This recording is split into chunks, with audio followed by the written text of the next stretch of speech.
Hello friends, आप सभी का स्वागत है आपके अपने परिवार में।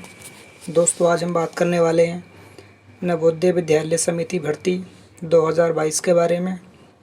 दोस्तों, ये हमारा वीडियो रहने वाला है female nurse staff and catering assistant, जिसकी नई एग्ज़ाम डेट 31 मार्च 2022 आउट हो चुकी है। यदि आपने वह नोटिस अभी तक नहीं देखा है तो आप उस नोटिस को NVS की ऑफिशियल वेबसाइट से डाउनलोड कर सकते हैं। दोस्तों, ये हमारा वीडियो रहने वाला है NVS female staff nurse catering assistant Hindi practice set 1। तो आइए शुरू करते हैं हमारा ये पहला प्रैक्टिस सेट। दोस्तों, पहला प्रश्न आपके सामने आपकी स्क्रीन पर जैसा कि आप देख पा रही हैं। प्रश्न 1, निम्नलिखित में से कौन एक तत्सम शब्द है? ऑप्शन ए अजान, ऑप्शन बी अपना, option C Amol, option D Ashish. कौन इन चारों में से प्रश्न 1 का सही आंसर होगा, वह आपको बताना है। दोस्तों, यदि मैं ऑप्शन ए की बात करता हूं तो ये आपका एक तद्भव शब्द है। आप इसको नोट कर लें, जिसका तत्सम रूप होता है अज्ञान। आप इसको नोट कर सकते हैं, अज्ञान इस तरह से लिखा जाता है। वही मैं ऑप्शन बी की बात करता हूँ तो ये भी आपका एक तद्भव शब्द है, जिसका तत्सम रूप होता है आत्मन। आप इसको भी नोट कर लें। तीसरे की बात करता हूँ मैं, ये भी आपका एक तद्भव शब्द है, जिसका तत्सम रूप अमूल्य होता है। वहीं इस क्वेश्चन का राइट आंसर होगा ऑप्शन डी आशीष। एक तत्सम रूप है जिसका तद्भव रूप आशीष होता है। नेक्स्ट क्वेश्चन की तरफ चलते हैं। नेक्स्ट क्वेश्चन है दोस्तों हमारा प्रश्न 2 आपके स्क्रीन पर। निम्नलिखित में से कौन एक तद्भव शब्द है? ऑप्शन ए अंधकार, ऑप्शन बी अर्क, ऑप्शन सी अर्क, ऑप्शन डी अक्षी। कौन इन चारों में से प्रश्न 2 का सही आंसर होगा, वह आपको बताना है। तो दोस्तों, इस क्वेश्चन का राइट आंसर होगा ऑप्शन बी अर्क एक तद्भव रूप है। यदि हम इसके तत्सम रूप की बात करते हैं तो इसका तत्सम रूप होता है दोस्तों अर्क, जैसा ऑप्शन सी है। वहीं अंधकार की हम बात करते हैं तो अंधकार का तत्सम रूप दोस्तों अंधेरा। उसी तरह अक्षी के हम तद्भव रूप की बात करते हैं तो इसका आँख हो जाता है, वहीं अंधकार का अंधेरा हो जाता है। नेक्स्ट क्वेश्चन की तरफ चलते हैं। इस क्वेश्चन का राइट आंसर दोस्तों था ऑप्शन बी। नेक्स्ट क्वेश्चन है दोस्तों हमारा प्रश्न 3 आपकी स्क्रीन पर। निम्नलिखित में से कौन राम बीज का पर्यायवाची है? ऑप्शन ए अनार, option B Ram, option C सीताफल, ऑप्शन डी नयन। कौन इन चारों में से प्रश्न 3 का सही आंसर होगा, वह आपको बताना है। तो दोस्तों, इस क्वेश्चन का राइट आंसर होगा ऑप्शन ए अनार। इसके यदि हम कुछ और पर्यायवाची की बात करते हैं तो होता है शुकप्रिय, राम बीज और दाड़िम बीज का पर्यायवाची होता है। नेक्स्ट क्वेश्चन की तरफ चलते हैं। नेक्स्ट क्वेश्चन है दोस्तों हमारा प्रश्न 4।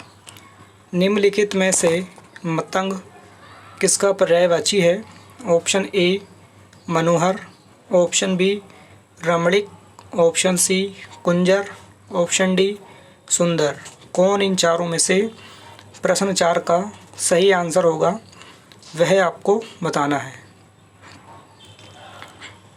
तो दोस्तों, इस क्वेश्चन का राइट आंसर होगा ऑप्शन सी कुंजर मतंग का पर्यायवाची होता है। दोस्तों, यदि मैं इसके अन्य पर्यायवाचियों की बात करता हूँ तो इसका होता है हाथी, मतंग, कुंजर, गज इत्यादि इसके पर्यायवाची हैं। नेक्स्ट क्वेश्चन की तरफ चलते हैं। बाकी जैसा आप स्क्रीन पर देख पा रहे हैं, मनोहर, रमणीक और सुंदर, ये आपके सुंदर के पर्यायवाची होते हैं, जिसका एक और सुंदर होता है। चारू भी इसका एक सुंदर का पर्यायवाची होता है। नेक्स्ट क्वेश्चन है हमारा 5वां। प्रश्न 5 है दोस्तों, निम्नलिखित में से प्रकट किसका विलोम शब्द है? ऑप्शन ए गुप्त, ऑप्शन बी गुड़, ऑप्शन सी गृहस्थ, ऑप्शन डी गाढ़ा। कौन इन चारों में से प्रश्न 5 का सही आंसर होगा, वह आपको बताना है। तो दोस्तों यदि मैं ऑप्शन डी की बात करता हूँ, गाढ़े का विलोम दोस्तों पतला होता है। वही मैं ऑप्शन सी गृहस्थ की बात करता हूँ, तो इसका होता है विलोम सन्यासी। वहीं ऑप्शन बी की बात करें तो गुड़ का दोस्तों आपको मालूम ही होगा, गुड़ का विलोम दोष होता है। बचा आपका ऑप्शन ए प्रकट का विलोम होता है। नेक्स्ट क्वेश्चन की तरफ चलते हैं। नेक्स्ट क्वेश्चन है दोस्तों हमारा प्रश्न 6 आपके सामने। निम्न में से किसमें उपसर्ग का प्रयोग नहीं हुआ है? ऑप्शन ए संकल्प, ऑप्शन बी उपकार, ऑप्शन सी उपकूल, ऑप्शन डी उपासना। कौन इन चारों में से प्रश्न 6 का सही आंसर होगा, वह आपको बताना है। तो दोस्तों इस क्वेश्चन का राइट आंसर होगा ऑप्शन ए, संकल्प में उपसर्ग नहीं प्रयोग किया गया है। नेक्स्ट क्वेश्चन है दोस्तों हमारा प्रश्न 7, जैसा कि आप स्क्रीन पर देख पा रहे हैं। चरणामृत में कौन सी संधि है? ऑप्शन ए व्यंजन, ऑप्शन बी दीर्घ स्वर संधि, ऑप्शन सी दीर्घ संधि, ऑप्शन डी यड़ संधि। कौन इन चारों में से प्रश्न 7 का सही आंसर होगा, वह आपको बताना है।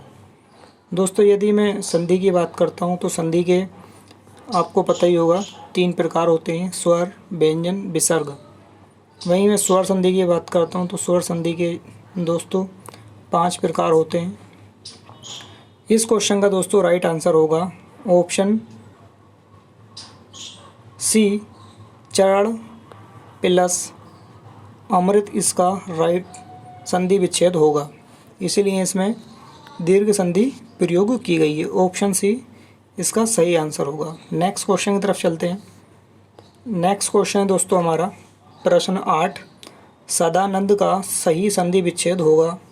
ऑप्शन ए सत्य प्लस आनंद, ऑप्शन बी सत्य प्लस आनंद, ऑप्शन सी सता प्लस आनंद, ऑप्शन डी सा प्लस आनंद। कौन इन चारों में से प्रश्न 8 का सही आंसर होगा, वह आपको बताना है। तो दोस्तों यदि मैं सदानंद शब्द की बात करता हूँ तो इसमें है आपकी व्यंजन संधि, जो कि एक संधि का ही प्रकार है। इस क्वेश्चन का राइट आंसर होगा option A Sadanand. Next question है हमारा प्रश्न 9 आपकी स्क्रीन पर। तत्पुरुष समास में कौन सा पद प्रधान होता है? ऑप्शन ए पहला, ऑप्शन बी तीसरा, ऑप्शन सी पूर्व पद, ऑप्शन डी दूसरा। कौन इन चारों में से प्रश्न 9 का सही आंसर होगा, वह आपको बताना है। तो दोस्तों यदि मैं तत्पुरुष समास की बात करता हूँ, इसमें दोस्तों दूसरा पद प्रधान होता है और इसका राइट आंसर होगा दोस्तों ऑप्शन डी, आप नोट कर सकते हैं। नेक्स्ट क्वेश्चन की तरफ चलते हैं। नेक्स्ट क्वेश्चन है दोस्तों हमारा प्रश्न 10, सेनानायक शब्द में कौन सा समास है? ऑप्शन ए संबंध तत्पुरुष, ऑप्शन बी अपदांत तत्पुरुष, ऑप्शन सी करण तत्पुरुष, ऑप्शन डी कोई नहीं। कौन इन चारों में से प्रश्न 10 का सही आंसर होगा, वह आपको बताना है। तो दोस्तों इस क्वेश्चन का राइट आंसर होगा ऑप्शन ए संबंध तत्पुरुष। यदि मैं इसका विग्रह करता हूँ तो इसका विग्रह होगा सेना का नायक, मिलाकर हो जाता है आपका सेना नायक। नेक्स्ट क्वेश्चन की तरफ चलते हैं। नेक्स्ट क्वेश्चन है दोस्तों हमारा प्रश्न 11। अर्थ के आधार पर वाक्य के कितने भेद होते हैं? Option A 9, option B 6, option C 8, option D 5। कौन इन चारों में से प्रश्न 11 का सही आंसर होगा वह आपको बताना है। तो दोस्तों इस क्वेश्चन का राइट आंसर होगा ऑप्शन सी। अर्थ के आधार पर वाक्य के 8 प्रकार होते हैं, जिनमें से मैं आपको कुछ बता देता हूँ। पहला आपका होता है विधानवाचक, दूसरा आपका होता है विस्मयादिबोधक, मैं बोल रहा हूँ आप लिख सकते हैं विस्मयादिबोधक। तीसरा आपका होता है प्रश्नवाचक, चौथा आपका होता है आज्ञा सूचक, दूसरा होता है संदेहवाचक। इसी तरह से कई 8 प्रकार होते हैं अर्थ के आधार पर वाक्य के। नेक्स्ट क्वेश्चन की तरफ चलते हैं। नेक्स्ट क्वेश्चन है दोस्तों हमारा प्रश्न 12। जो माता की हत्या करे वाक्यांश के लिए एक शब्द होगा। ऑप्शन ए हत्यारा, ऑप्शन बी पितृहंता, option C Meghnad, option D मातृहंता। कौन इन चारों में से प्रश्न 12 का सही आंसर होगा वह आपको बताना है। दोस्तों यदि मैं यहाँ पर ये टाइपिंग एरर है, आप इसको कुछ इस तरह से लिख सकते हैं मातृहंता, इसका राइट आंसर होगा ऑप्शन डी। इसका राइट आंसर होगा जो माता की हत्या करे उसको मातृहंता कहते हैं, जो किसी व्यक्ति की हत्या करे उसे हत्यारा कहते हैं, और जो पिता की हत्या करे उसको पितृहंता कहते हैं। नेक्स्ट क्वेश्चन की तरफ चलते हैं। नेक्स्ट क्वेश्चन है दोस्तों हमारा प्रश्न 13 आपके स्क्रीन पर। एक ही समय से संबंधित वाक्यांश के लिए एक शब्द होगा। ऑप्शन ए समसामयिक, ऑप्शन बी समाचार, ऑप्शन सी अनादिकाल, ऑप्शन डी एक समान। कौन इन चारों में से प्रश्न 13 का सही आंसर होगा वह आपको बताना है। तो दोस्तों इस क्वेश्चन का राइट आंसर होगा ऑप्शन ए समसामयिक। नेक्स्ट क्वेश्चन है दोस्तों हमारा प्रश्न 14। निम्नलिखित में से शुद्ध वर्तनी का चयन कीजिए। ऑप्शन ए साम्राज्य, ऑप्शन बी वाहिनी, ऑप्शन सी जमाता, ऑप्शन डी नारायण। कौन इन चारों में से प्रश्न 14 का सही आंसर होगा वह आपको बताना है। दोस्तों यदि मैं ऑप्शन डी की बात करता हूँ तो ये एक गलत शब्द है। इसका शुद्ध रूप होता है नारायण, जो कि आप स्क्रीन पर देख पा रहे हैं। वही मैं ऑप्शन सी की बात करता हूँ तो ये भी गलत लिखा हुआ है। आप इसको इस तरह से शुद्ध रूप में लिख सकते हैं।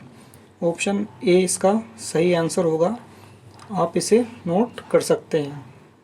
नेक्स्ट क्वेश्चन की तरफ चलते हैं। नेक्स्ट क्वेश्चन है हमारा दोस्तों 15। अरमान निकालना मुहावरे का अर्थ है। ऑप्शन ए अनीति का बोलबाला होना, ऑप्शन बी खतरा मोल लेना, ऑप्शन सी निराश हो जाना, ऑप्शन डी हौसले पूरा कर लेना। कौन इन चारों में से प्रश्न 15 का सही आंसर होगा वह आपको बताना है। तो दोस्तों इस क्वेश्चन का राइट आंसर होगा ऑप्शन डी हौसले पूरा कर लेना। नेक्स्ट क्वेश्चन की तरफ चलते हैं। नेक्स्ट क्वेश्चन है हमारा प्रश्न 16। निम्नलिखित में से भाववाचक संज्ञा कौन सी है? ऑप्शन ए भूख, ऑप्शन बी प्यास, ऑप्शन सी सुंदरता, ऑप्शन डी सभी।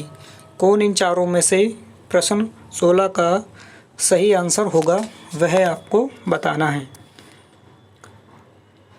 तो दोस्तों यदि मैं ऑप्शन ए, बी और सी की बात करता हूं तो ये आपकी भाववाचक संज्ञा हैं, इसलिए इसका राइट आंसर होगा ऑप्शन डी दोस्तों भाववाचक संज्ञा का ही प्रकार है। संज्ञा के मुख्यतः 3 भेद होते हैं।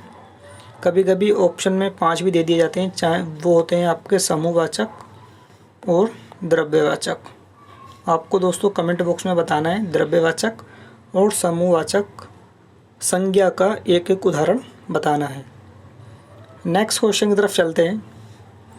नेक्स्ट क्वेश्चन है दोस्तों हमारा प्रश्न 17। निम्नलिखित में से पुल्लिंग शब्द का चयन करें। Option A America, option B Hindi, option C Angrezi, option D Gujarati. यहाँ पर ये टाइपिंग एरर है, आप इसको लिख सकते हैं गुजराती इस तरह से। कौन इन चारों में से प्रश्न 17 का सही आंसर होगा। दोस्तों यदि मैं भाषाओं की बात करता हूँ, चाहे वो हिंदी, पंजाबी, मराठी, उर्दू, संस्कृत हो, वह सभी आपकी स्त्रीलिंग होती हैं। आपका ऑप्शन बी, सी, डी ये पुल्लिंग शब्द हैं। ऑप्शन ए देशों के नाम आपके दोस्तों पुल्लिंग शब्द में काउंट होते हैं, इसलिए इसका राइट आंसर होगा ऑप्शन ए। देशों के नाम में जैसे आपका आ जाएगा इंग्लैंड, पाकिस्तान, भारत, चीन, जापान इत्यादि। नेक्स्ट क्वेश्चन है दोस्तों हमारा प्रश्न 18। अधिकरण कारक में किन विभक्तियों का प्रयोग किया जाता है। मैं, ऑप्शन बी पर, ऑप्शन सी के ऊपर, ऑप्शन डी सभी। कौन इन चारों में से प्रश्न 18 का सही आंसर होगा, वह आपको बताना है। दोस्तों यदि मैं इसके उदाहरण की बात करता हूँ तो आप कह सकते हैं मेज़ के ऊपर किताब रखी है। इसका जो राइट आंसर होगा वो होगा दोस्तों ऑप्शन डी मैं, पर, ऊपर सभी ये अधिकरण कारक की विभक्तियाँ होती हैं। आप इसको नोट कर रख लीजिए। नेक्स्ट क्वेश्चन है दोस्तों हमारा प्रश्न 19। प्रश्न 19 निम्नलिखित में से उत्तम पुरुषवाचक सर्वनाम को पहचानिए। ऑप्शन ए मैं, ऑप्शन बी मेरा, ऑप्शन सी हमारा, ऑप्शन डी सभी। कौन इन चारों में से प्रश्न 19 का सही आंसर होगा, वह आपको बताना है। यदि दोस्तों मैं ऑप्शन ए की बात करता हूँ तो इसका उदाहरण होगा मैं वीडियो देख रहा हूँ। ऑप्शन बी की बात करता हूँ मेरा NVS का एग्ज़ाम आने वाला है। ऑप्शन सी की मैं बात करता हूँ तो इसमें आता है हमारा देश भारत महान है। आप इसके उदाहरण लिख सकते हैं। इसीलिए प्रश्न 19 का सही आंसर होगा ऑप्शन डी मैं, मेरा, हमारा, हम सब उत्तम पुरुषवाचक में आते हैं। नेक्स्ट क्वेश्चन की तरफ चलते हैं। नेक्स्ट क्वेश्चन है दोस्तों हमारा प्रश्न 20। विशेषण के कितने प्रकार होते हैं। Option A 4, option B 6, option C 5, option D 3। कौन इन चारों में से प्रश्न 20 का सही आंसर होगा, वह आपको बताना है। यदि दोस्तों हम विशेषण की बात करते हैं तो विशेषण 4 प्रकार के होते हैं। अब ये 4 प्रकार कौन से होते हैं, आपको उनमें से 2 के नाम कमेंट बॉक्स में बताना है। आपको पता चल जाएगा कि आपकी तैयारी कितनी है। तुरंत ही आपको कमेंट बॉक्स में पिन करना है। इस क्वेश्चन का राइट आंसर होगा दोस्तों ऑप्शन ए। तो दोस्तों मिलते हैं तब तक नेक्स्ट वीडियो में। इस वीडियो में हमने प्रैक्टिस सेट में कुल 20 ही प्रश्न लिए थे। 20 में से दोस्तों आपको अपना स्कोर बताना है कितना रहा। तो चलते हैं, मिलते हैं नेक्स्ट वीडियो में। तब तक के लिए थैंक्स फॉर वॉचिंग।